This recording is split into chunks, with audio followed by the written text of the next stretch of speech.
Hello everyone, my name is Divya Sirsikar. Today we'll be discussing diabetic retinopathy, the most common complication of diabetes mellitus seen in the age group 20 to 74 years.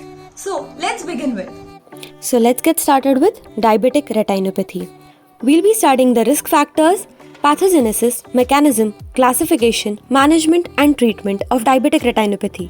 Diabetic retinopathy refers to the retinal changes seen in patients of diabetes mellitus. With increase in life expectancy of the diabetic patients, the incidence of diabetic retinopathy is increased, which is also now considered to be the leading cause of blindness. Duration of diabetes, type of diabetes, age of onset of the disease, heredity, metabolism, sex, pregnancy, hypertension, and other factors can influence the incidence of diabetic retinopathy. Considering the duration of onset of diabetes, the incidence varies as follows. 10 years from onset, the incidence is 20% in type 1 diabetes mellitus and 25% in type 2 DM. Following 20 years of the onset of the disease, the incidence increases to 90% in type 1 DM and 60% in type 2 DM.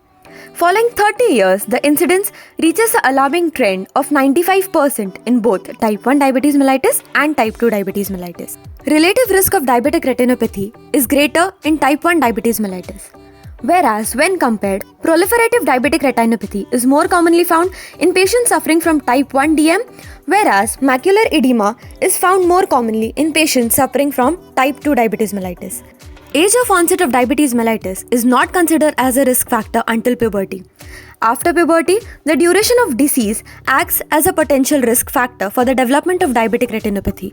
Other significant risk factors include the heredity, which is transmitted as autosomal recessive trait. Sex. The incidence is found more in females than in males. Hyperglycemia triggers the onset of the disease. Hypertension increases and accelerates the rate of changes. Pregnancy increases and induces the changes. Other factors which contribute to diabetic retinopathy include smoking, obesity, and hyperlipidemia.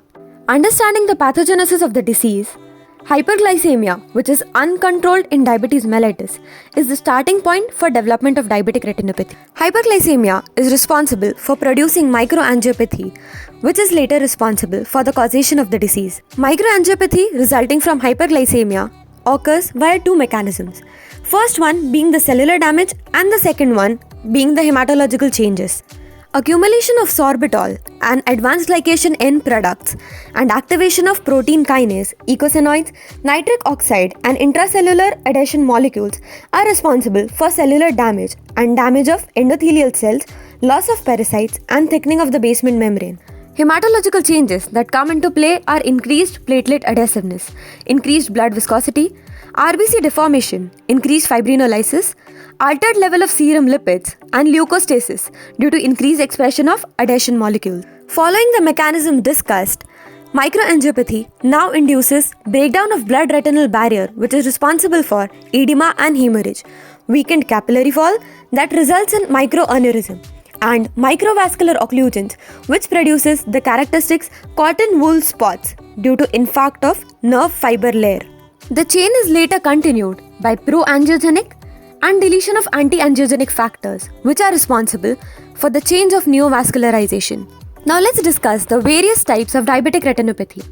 It is broadly classified into non-proliferative diabetic retinopathy, proliferative diabetic retinopathy, diabetic maculopathy, and advanced diabetic eye disease. Classifying them broadly, now let's look at the individual features of each type of diabetic retinopathy. Ophthalmoscopic features of non-proliferative diabetic retinopathy can be microaneurysm in the macular area, which is the earliest detectable change. The retinal hemorrhage, both deep and superficial hemorrhages. Retinal edema, characterized by retinal thickening. Hard exudate, which are yellowish-white waxy-looking patches. Cotton wool spots due to the nerve fiber infarct. Venous abnormalities, intraretinal microvascular abnormalities, and dark blot hemorrhages due to hemorrhagic retinal infarcts. Heading next, we'll now look toward the features of proliferative diabetic retinopathy, which is characterized by neovascularization, fibrovascular epiretinal membrane formed due to condensation of connective tissue, and vitreous detachment along with vitreous hemorrhage. Diabetic retinopathy is more commonly seen in patients after 25 years from the onset of the disease. And occurrence of neovascularization is the most characteristic sign which differentiates between non-proliferative diabetic retinopathy and proliferative diabetic retinopathy. Based on the high risk characteristics such as vitreous hemorrhage and pre-retinal hemorrhage, it can be divided into two types. First one, proliferative diabetic retinopathy without high risk characteristics, and proliferative diabetic retinopathy with high risk characteristics, which takes into consideration the extent of neovascularization on the optic disc and other areas of fundus, and the presence of pre-retinal hemorrhage and the vitreous hemorrhage. Coming up next, we have the diabetic maculopathy, which is responsible for changes in the macular region and in turn effect on vision. The diabetic macular edema is mainly caused due to increase in the permeability of the capillaries. Diagnostic criteria to look for on slit lamp examination include thickening of the retina, hard exudates, and development of a zone of retinal thickening. Based on the clinico-angiographic classification, diabetic maculopathy can be classified into focal exudative maculopathy, characterized by hemorrhage, microaneurysm, macular edema, and hard exudates. Second, we have the diffuse exudative maculopathy, which is characterized by diffuse retinal edema and thickening throughout the posterior pole. Third, ischemic maculopathy. Ischemic maculopathy is characterized by microvascular blockage. Fourth, we have the mixed maculopathy, which is combined features of ischemic and exudative maculopathy. Based on the findings of optical coherence tomography, diabetic macular edema can be divided into non-tractional diabetic macular edema and second, tractional diabetic macular edema. Fourth and final, we have the advanced diabetic eye disease. It is the end result of uncontrolled proliferative diabetic retinopathy, marked by persistent vitreous hemorrhage, tractional retinal detachment, and neovascular glaucoma.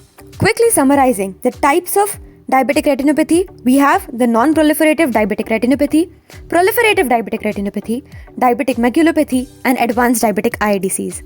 Following the management protocols, firstly, we'll go for screening, then for investigations and treatment of diabetic retinopathy. In order to prevent the visual loss, a periodic fundus examination is very crucial in screening for diabetic retinopathy. The first examination, carried out 3 years after the diagnosis of type 1 DM, every year till there is no diabetic retinopathy or mild non-proliferative diabetic retinopathy. Every 6 months in moderate non-proliferative diabetic retinopathy, followed by every 3 months and then every 2 months in proliferative diabetic retinopathy. Investigating the case further, we'll go for urine examination, blood sugar examination, renal function test, lipid profile, hemogram, HB1AC, fundus fluorescein angiography, and optical coherence tomography. Rightly said, medicines cure the disease, doctors cure patients. Let's discuss the treatment of diabetic retinopathy. Keeping in mind the role of vascular endothelial growth factor in the pathogenesis of diabetic maculopathy and retinopathy, we can treat the patient by intravitreal anti-vascular endothelial growth factor drugs. Wonder drug steroids can also be effective. Intravitreal triamcinolone acetonide can be effective, which restores the inner retinal barrier and has some anti-vascular endothelial growth factor effects. Laser therapy is also indicated and recommended for the treatment, which is based on the protocols of macular photocoagulation and panretinal photocoagulation. The final and last line management includes the surgical management, which is indicated in the following cases.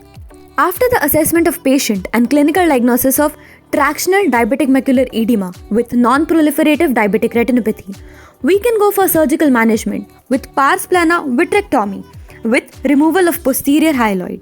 In a patient presenting with advanced proliferative diabetic retinopathy with dense vitreous hemorrhage, we'll go for pars plana vitrectomy with removal of opaque vitreous gel and endophotocoagulation at a very early stage. Diagnosing a condition of advanced proliferative diabetic retinopathy with extensive fibrovascular epiretinal membrane, we should treat the patient by pars plana vitrectomy with removal of fibrovascular epiretinal membrane and endophotocoagulation. Diagnosing a case with advanced proliferative diabetic retinopathy with tractional retinal detachment should be treated with pars plana vitrectomy plus endophotocoagulation and reattachment of detached retina. Here we come to an end of session after discussing the risk factors, pathogenesis, mechanism, classification, management, and treatment of diabetic retinopathy. I hope you like this session. Thank you.